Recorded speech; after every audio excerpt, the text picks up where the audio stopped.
Bien, pues continuando con nuestro tema relacionado a los procesos del sueño y cómo se involucran algunos de los dificultades, alteraciones físicas, etcétera.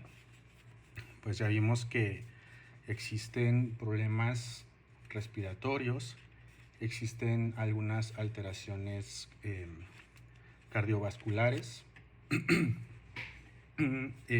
Mucho de nuestro trabajo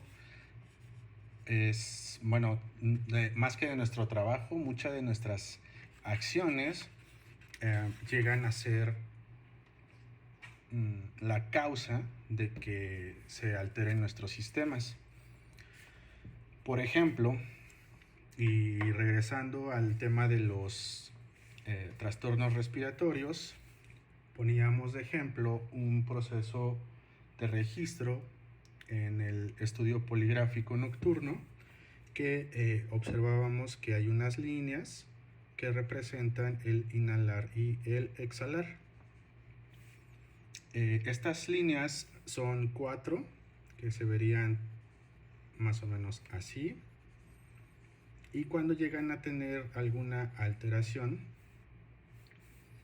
pues vimos el ejemplo que disminuyen su movimiento, provocando que el paciente deje de respirar y por consiguiente pierda oxígeno. Bien, ¿por qué es importante mencionar esto? Porque existen distintos tipos de apneas y cada tipo de apnea tiene características pues no especiales, pero sí que nos dan a entender qué tipo de situación está viviendo el paciente.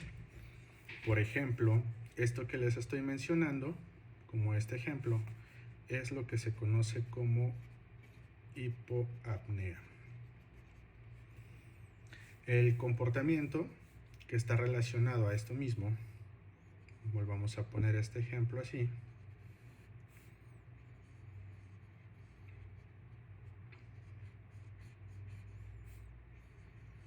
porque se mantiene una respiración, pero si se dan cuenta existe con este ejemplo un aplanamiento en los flujos y presiones del aire nasal. Quiere decir que aquí no está pasando el aire, pero también el pecho, este sería abdomen y este sería el pecho, están haciendo su labor tratando de mantener el ritmo respiratorio. Este efecto se le conoce como apnea obstructiva. Por otro lado, manteniendo este ritmo respiratorio, podemos llegar a encontrar algunos patrones respiratorios que tienen esta característica. Si se dan cuenta, más o menos a esta altura, no hay movimiento. Este es otro tipo de patrón respiratorio que se le conoce como apnea central.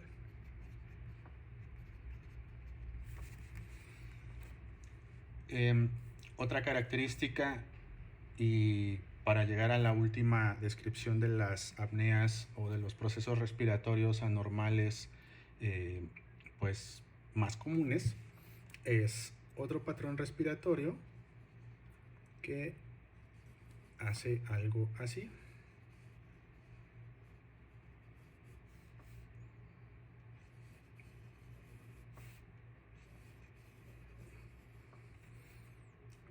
Tiene un proceso central junto con un obstructivo, y a esta se le va a conocer como apnea mixta. Por supuesto, si llegamos a obtener estos registros en algún tipo de paciente, podríamos constatar que en todos estos hay una alteración en la cantidad de oxígeno que va a ingresar en el cuerpo de nuestro paciente. Entonces el oxígeno se ve alterado, por supuesto la caída del oxígeno va a ser un tema importante, en el cual el paciente lo primero que va a referir pues es que tiene mucho sueño durante el día, que no duerme, que despierta con dolor de cabeza, no tiene ganas de hacer nada. Para la familia pues no es en absoluto cooperador en las actividades familiares, y como mencionábamos, como característica de referencia pero no diagnóstica a través de estas pruebas, pues es el tema depresivo. Para explicar un poquito por qué es tan importante este punto respiratorio, el cerebro, con mucha imaginación una vez más, el cerebro tiene como alimento principal, como nutriente, se alimenta el cerebro de glucosa y oxígeno. Este es el nutriente principal, es su comida, no es con lo que trabaja, pero es su comida y lo que necesita para continuar metabolizando, para que pueda seguir trabajando.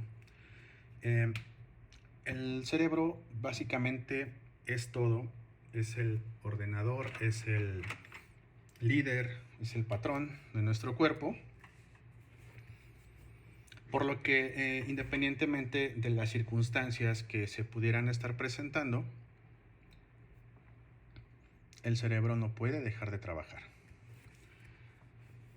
Por lo tanto, si encontramos este tipo de patrones respiratorios que provocan estas caídas importantes de oxígeno, el oxígeno cae, el sistema con el cual el cerebro va a seguir trabajando o compensando, porque en realidad la palabra correcta va a ser compensar, es elevando la glucosa. Al no haber suficiente oxígeno, tenemos que aprovechar el demás nutriente. Por lo tanto, también, si hiciéramos un estudio en una persona que tiene tendencias a la diabetes durante el día y su estudio de la glucometría sale normal, pero si lo tomamos durante la noche, seguramente va a salir elevado. Cuando estamos despiertos, cualquier persona que pueda o que le hayan tomado este registro del oxígeno en sangre, cuando estamos despiertos, el promedio va a ser de entre 90 y 98% de cantidad de oxígeno en la sangre. Cuando estamos dormidos, básicamente debería ser lo mismo, pero sobre todo no debe bajar de 90%. Tenemos algunos registros en los cuales, como uno de los ejemplos que les acababa de poner, esta persona tiene caídas tan importantes que bajan del 90%.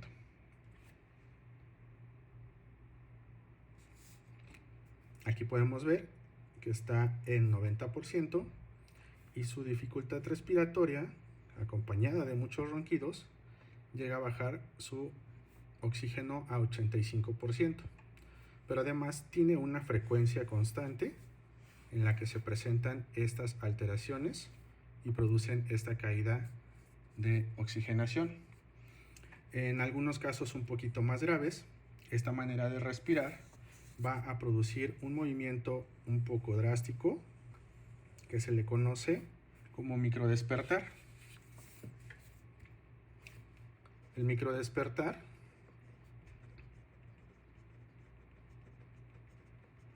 o también conocido como arousal es una respuesta eléctrica, un impulso eléctrico como estímulo autónomo del cerebro con la finalidad de buscar recuperar la respiración ante ese déficit de oxígeno. Entonces, si este oxígeno cae, seguramente el corazón va a recibir la orden y la señal de aumentar la velocidad para poder llevar los nutrientes al cerebro, los nutrientes necesarios. Estas gráficas que les estoy mostrando en este momento, si se dan cuenta, son las gráficas que corresponden al oxígeno, como les estaba platicando hace un momento. Aquí está. A la frecuencia cardíaca, eventos respiratorios durante un lapso completo de registro. En este caso, de las 10 de la noche aproximadamente a las 5:30 más o menos de la mañana. Entonces aquí podemos observar que esta persona presentaba este tipo de patrones respiratorios, probablemente no todos, pero existían muchas caídas de oxígeno, recuperaciones abruptas, pero también caídas abruptas, lo que llevaba a generar un trabajo mayor de las frecuencias cardíacas. En algunas ocasiones esto es a la inversa. Si nosotros observáramos este tipo de patrones respiratorios en una imagen a largo plazo, en un registro, por ejemplo, en una página de 10 minutos, podríamos llegar a observar algo similar a esto.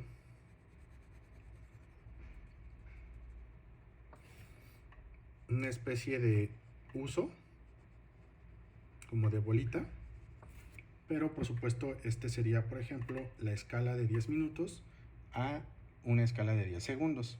Entonces, este patrón respiratorio puede llegar a observarse en pacientes con otro tipo de problemas. Como les decía, puede llegar a ser a la inversa. Y este tipo de patrón respiratorio, como de burbujitas, se le puede conocer como patrón respiratorio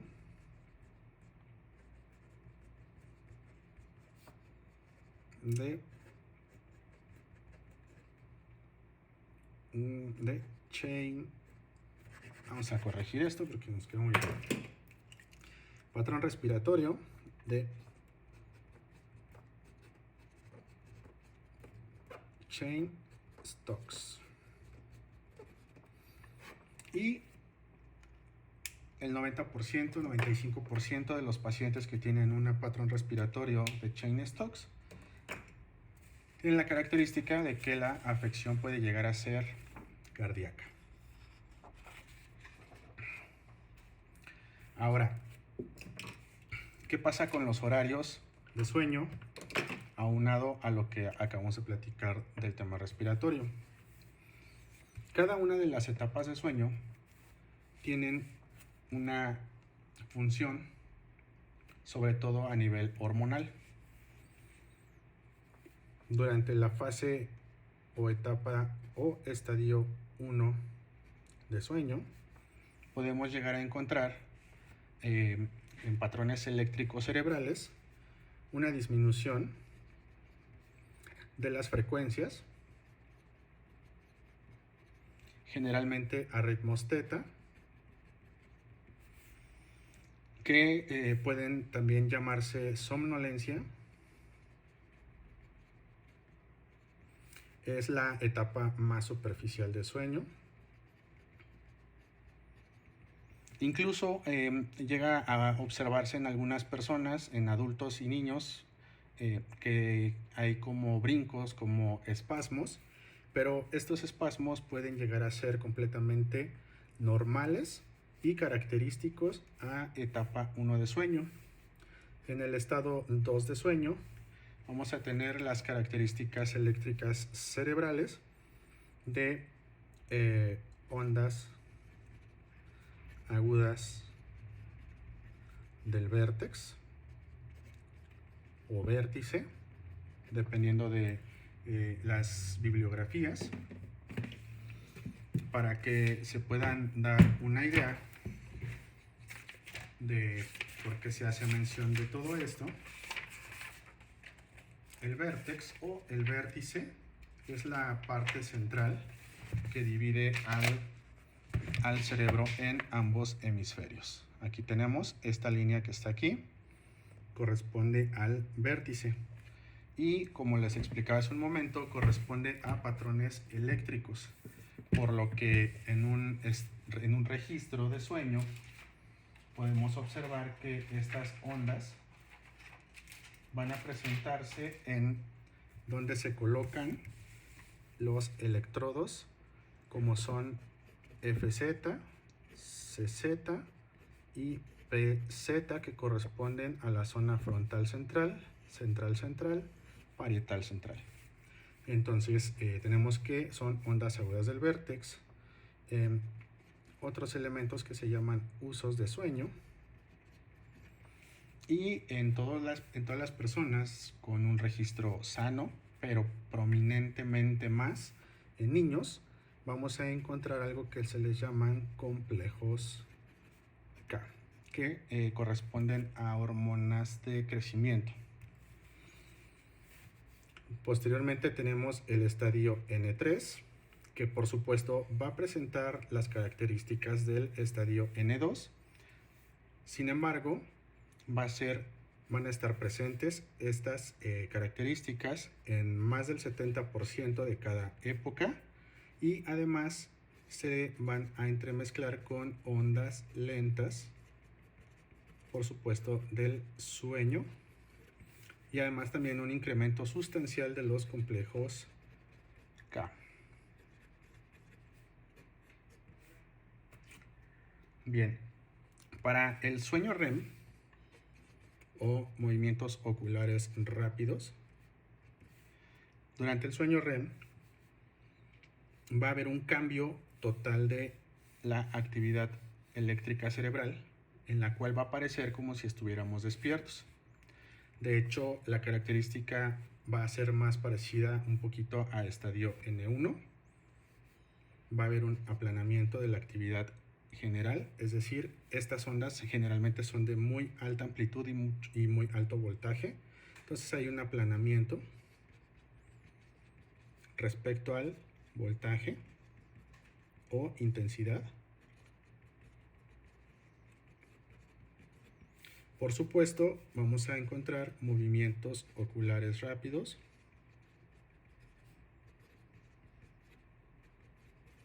y también una característica electroencefalográfica que se le conoce como dientes de sierra, que se van a localizar en las zonas frontales, lóbulos frontales y centrales, como es el vértex. Bueno, mi intención no es dar un video electroencefalográfico, pero esta explicación está diseñada con la intención de poder explicar algunos otros elementos, como son, por ejemplo, la producción de hormonas. Existen ciertas hormonas que están íntimamente relacionadas con las etapas de sueño.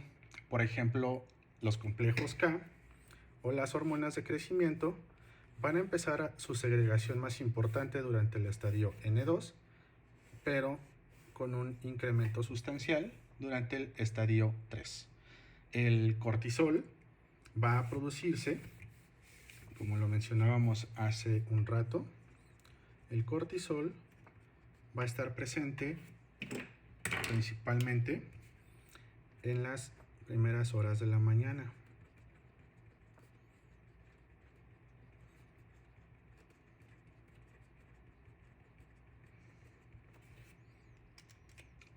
También vamos a tener la presencia de la prolactina. Aquí lo voy a colocar,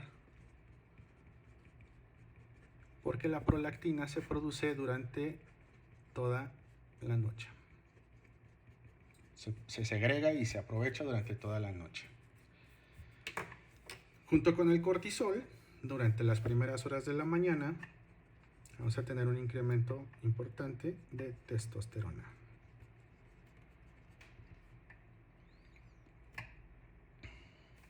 También va a estar presente la progesterona, por supuesto.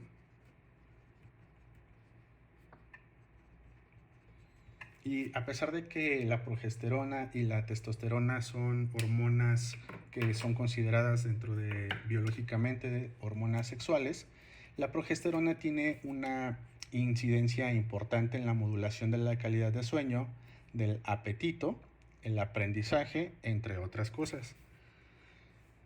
Entonces aquí tenemos que la progesterona es una hormona moduladora.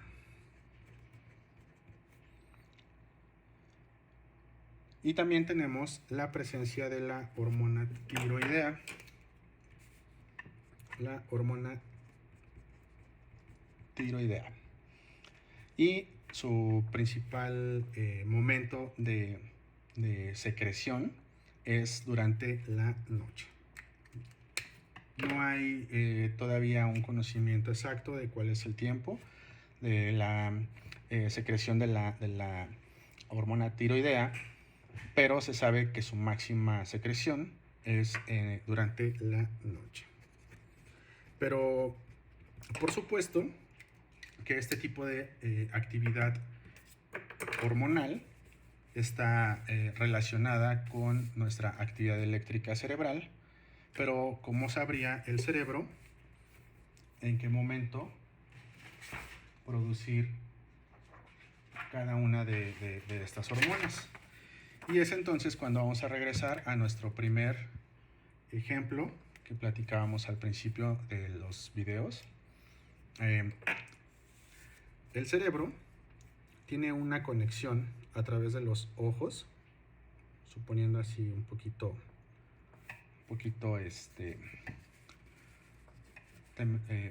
terrorífico mi dibujo. Los ojos reciben la información luminosa. Vamos a dibujar aquí al sol. Reciben información luminosa. Esta información luminosa va a ser percibida por los ojos y por supuesto todo lo que hemos visto tanto en la clase de procesos psicológicos básicos como en la de los superiores. Hay una combinación de receptores como son los conos y los bastones, pero después de los conos y los bastones hay algo más, y después de los conos y bastones tenemos el nervio óptico, que si lo viéramos de arriba hacia abajo, si viéramos lo que conocen algunas personas como la mollera, veríamos esta distribución. El nervio óptico que va a viajar de la siguiente manera.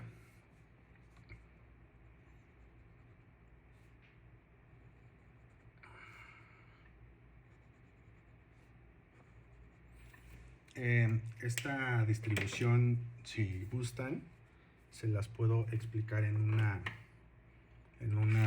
clase aparte, porque la mitad del viaje del nervio óptico de un solo ojo cruza para integrarse en las zonas primaria y secundaria, o primaria y de asociación visual, de los lóbulos occipitales. Sin embargo, este nervio, para fines de esta clase, lo vamos a dibujar más en amarillo, hace esta distribución, y justo este cruce que acabo de colocar aquí, este tachecito, se va a llamar quiasma óptico. Ahora, regresando a nuestro ejemplo de la información luminosa, esta información luminosa va a viajar a través del nervio óptico y se va a consolidar en las áreas primaria y secundaria de Brodmann de la asociación visual. Y aquí, más o menos a esta altura, vamos a encontrar una estructura muy importante que corresponde al diencéfalo, que va a ser el tálamo. Entonces, el nervio óptico viaja. Vamos a regresar al color amarillo. El nervio óptico viaja, hace su decusación justo en este punto, pero esa decusación va a presentarse justo encima,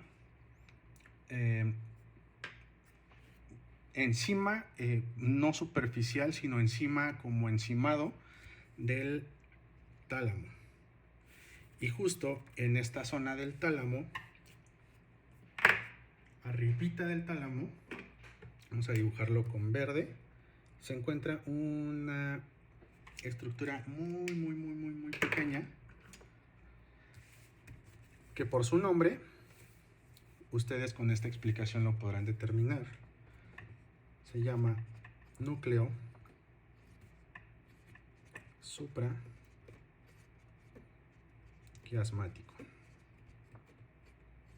Entonces, el núcleo supraquiasmático, al encontrarse con la información luminosa, manda las señales al resto del cerebro, principalmente al tálamo, y el tálamo a la formación reticular, también conocida como sistema reticular activador ascendente, ya que mucho de todo esto del sueño se encuentra regido en esta zona, así como también el proceso respiratorio involuntario y la segregación de las hormonas. Por lo menos las órdenes se van a consolidar en esta área.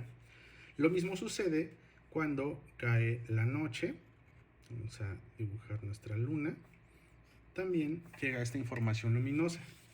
Por lo tanto, estos horarios van a estar íntimamente ligados a la luz, a la oscuridad, en relación, una vez más, íntima con la naturaleza. Bien, regresando a nuestra descripción de las etapas de sueño, como los habíamos platicado en otro video acerca del hipnograma. Estas etapas de sueño van a tener, por supuesto, su parte de inicio y entrada al sueño, junto con la producción de complejos K y este tipo de comportamientos. Se estimula la regeneración celular. Se aprovecha esa regeneración celular y se estimula a la regeneración de tejidos. Y cuando llegamos a el sueño REM, voy a tener que hacer una diferenciación importante aquí. Esto lo voy a apartar para no perder de vista este tema. Durante el sueño REM, y esto ya corresponde a una investigación fuera de las características electroencefalográficas, pero de todos modos vamos a hacer mención. Se sabe que durante el sueño REM, al existir movimientos oculares rápidos, se sabe que durante este periodo se van a presentar las ensoñaciones. Y lo voy a escribir en esta lista aparte porque tiene otro nombre. Sueño REM también se le puede llamar sueño paradójico. ¿Ok? El sueño paradójico. Durante esta etapa, que es muy importante, se van a presentar la consolidación de la memoria profunda.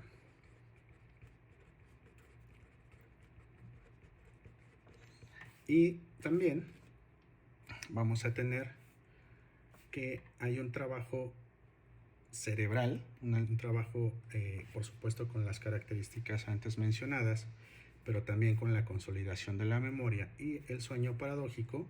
Hay un trabajo, una consecuencia neuropsicológica y de superación de emociones negativas.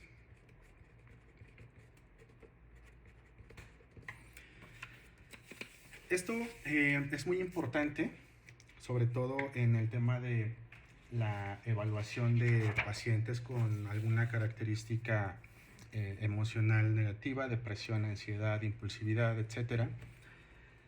Porque si nosotros volteamos a ver un poquito respecto a su estructura de sueño o los problemas de sueño que pudiera presentar, encontraríamos mucho de las características que ya hemos mencionado hasta el momento en este y en los anteriores videos. Se sabe que durante el sueño REM, con lo que acabo de platicarles, durante el sueño REM se van a presentar disminuciones y cambios en los voltajes e intensidades, pero también con comportamientos diferenciados, como son los dientes de sierra y los movimientos oculares rápidos, que podrían llegar a caracterizarse como si fuera etapa 1 de sueño, pero principalmente como si hubiera una especie de despertar. Es importante saber que durante el sueño REM es como si estuviera despierto y los movimientos oculares rápidos se relacionan, a una manera de explicación rápida histórica. William Dement fue una de las personas que se involucraron más en la investigación del sueño. Es uno de los científicos más reconocidos en investigación del sueño. Y al hacer un registro poligráfico, como el que les estoy platicando, detecta que un paciente mueve sus ojos de esta manera, tan rápido, y cuando despierta le pregunta qué soñó. El paciente refiere haber soñado con un juego de tenis y a partir de este momento William Dement pues decreta que el sueño REM son por los movimientos oculares rápidos y tiene que ver con el sueño de su paciente. Hasta la fecha se siguen haciendo investigaciones de que además del sueño REM puede que estemos soñando también en otras etapas. Es probable que así sea, pero todavía no se tiene mucha información. Todo esto que les estoy platicando es el máximo de información que existe, incluso dentro de potencias mundiales a nivel de la neurofisiología clínica, como son Argentina, Chile, Alemania, Francia y España, y por supuesto pues su participación en México. La característica de la atención médica en México, que nos pone en amplia competencia con el resto del sistema médico mundial, pues es que somos demasiado clínicos. Existe mucha observación hacia el paciente para poder determinar algunas de estas características. Por eso mi insistencia en recalcar el sistema que podemos encontrar con el sueño REM. Durante el sueño REM, el sueño paradójico, se sabe que se reactivación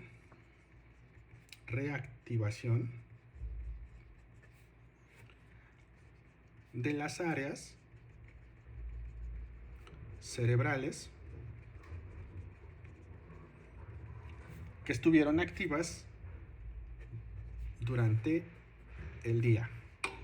Por lo que si durante el día salí a correr, seguramente voy a soñar que corrí,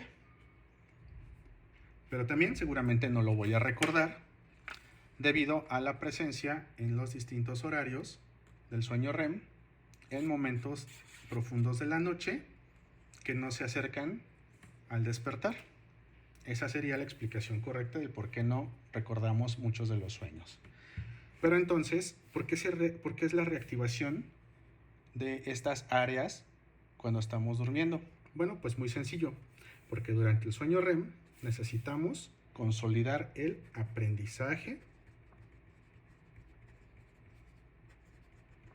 y la memoria profunda.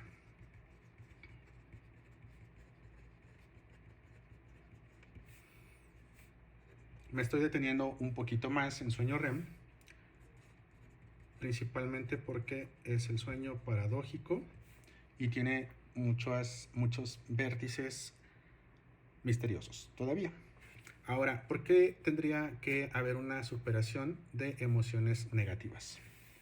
Hasta el momento las investigaciones indican que esta reactivación de las áreas cerebrales durante el día también producen lo que nosotros vamos a soñar.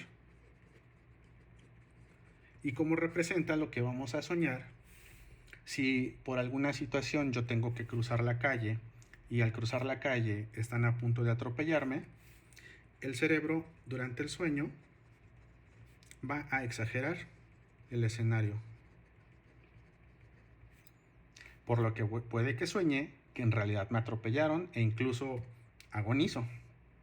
De esa manera, el cerebro, al llevar este escenario exagerado a su máxima expresión,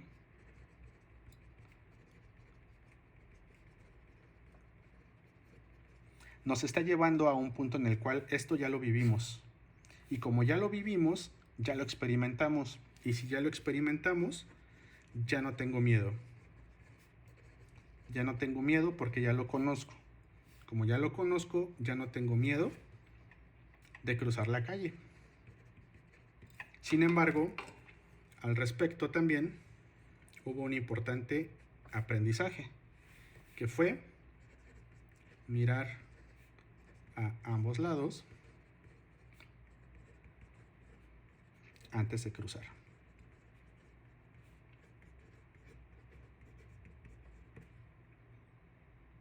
Bueno, esto es un tema bastante complejo y probablemente muy largo. Sinceramente no me daría para explicar todavía más detalles en 1 o 2 o 3 videos, pero en términos generales, estos son los problemas que se relacionan con el sueño. Y, por cierto, antes de olvidarlo, este tipo de reactivación debe de tener un bloqueo. Existe un bloqueo neurológico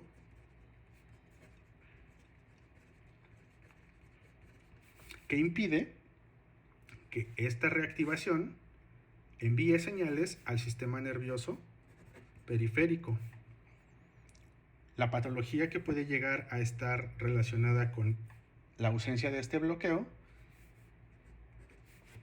por supuesto, es el sonambulismo. Dentro de las características diagnósticas, la clasificación internacional de los trastornos del sueño del 2005 nos pone una lista de prioridades. El insomnio,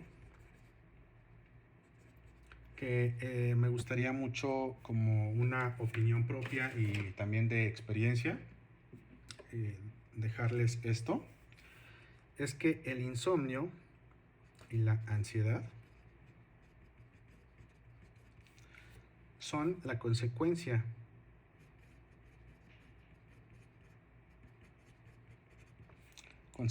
de algo. Es decir, si nos basamos en todo lo que hemos explicado hasta el momento, es la consecuencia, por ejemplo, de una mala calidad respiratoria, de una mala calidad en la alimentación, de una mala calidad respecto a los horarios de sueño, el abuso del uso de aparatos electrónicos principalmente durante la noche, de sustancias activadoras, glucosa, por supuesto, entre otras cosas. Entonces, el insomnio y la ansiedad son consecuencia de otras muchas cosas. Ahora, continuando con la lista, después del insomnio siguen las hipersomnias, problemas respiratorios, que por supuesto tienen como una consecuencia las hipersomnias, trastornos del ritmo circadiano,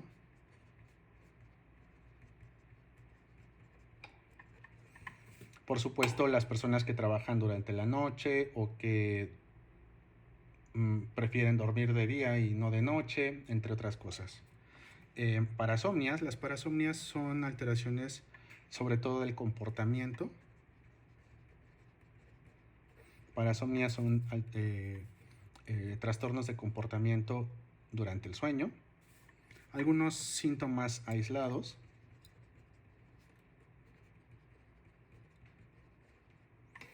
Y también pues podemos incluir algunos otros trastornos del sueño que pueden estar relacionados con trastornos neurológicos como una epilepsia o incluso también demenciales, principalmente en ancianos. Bien. Ahora, aquí existe algo que me gustaría, y ya para cerrar este tipo de videos, las necesidades del sueño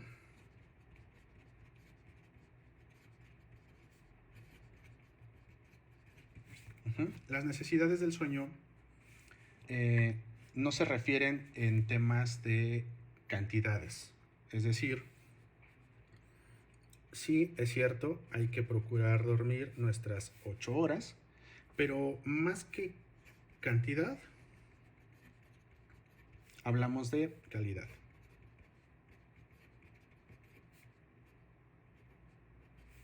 ¿Por qué? Porque como platicábamos hace un momento, debemos estructurar una adecuada arquitectura del sueño. Nuestros procesos respiratorios anormales deben de estar eliminados. Y por supuesto esta relación va a existir en todos nuestros sistemas, por lo que los trastornos del sueño son multifactoriales. Eléctricos cerebrales, de hábitos, de horarios, temas respiratorios, por supuesto las consecuencias que es la oxigenación, la elevación de la frecuencia cardíaca, que como una consecuencia a largo plazo podría ser la hipertensión, y también otro tipo de trastornos respiratorios o de movimientos involuntarios. Uno de los movimientos involuntarios de los músculos, principalmente de las piernas, es el síndrome de Willis-Ekbom. Ahora, independientemente de la cantidad, la calidad del sueño, como lo mencionamos, las necesidades del sueño van a variar entre, biológicamente hablando, el sexo, si es hombre o mujer, edad, si es niño o es adulto, anciano, adulto mayor. Y aquí es importante aclarar que a pesar de que conforme pasa el tiempo nuestras necesidades de sueño son menores, no porque sean de la tercera edad, no van a dormir. Esto es un tema mítico muy terrible. Los ancianos tienen la misma necesidad y derecho a tener una adecuada calidad de sueño. Que sus necesidades de sueño sean menores es diferente, pero existen muchos comentarios relacionados al respecto en los que dicen que como ya están viejitos, pues por eso no duermen, pero en realidad no es así. Como acabamos de mencionar, si hacemos un registro de una persona de la tercera edad sobre la calidad de sueño, seguramente encontraremos muchos problemas. Edad, sexo y por supuesto las actividades de cada quien.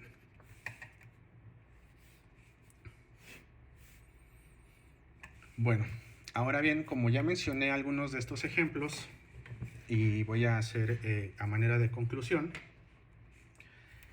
si no tenemos una adecuada calidad de sueño respecto a la organización de la actividad eléctrica cerebral, vamos a tener, y ya enfocado a los procesos psicológicos superiores, vamos a tener falta de memoria, de concentración, alteraciones del estado de ánimo,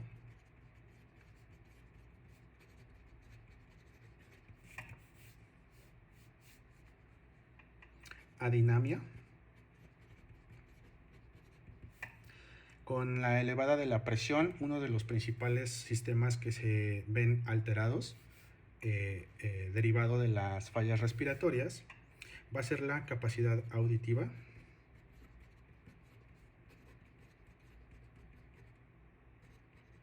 y si esto lo vemos reflejado en un niño, vamos a tener un retraso del lenguaje. Y si esto también lo vemos reflejado en un niño, vamos a confundir un diagnóstico con trastorno de déficit de atención e hiperactividad. Con las personas que tienen una muy mala calidad de sueño, sobre todo si sus actividades representan dormir 1 o 2 horas por cada 24, podemos llegar a tener también como consecuencia alucinaciones o ilusiones, principalmente visuales. Y si este tipo de sistemas en la ausencia del sueño no se atienden o se resuelven, lo más probable es que vamos a desarrollar enfermedades mentales.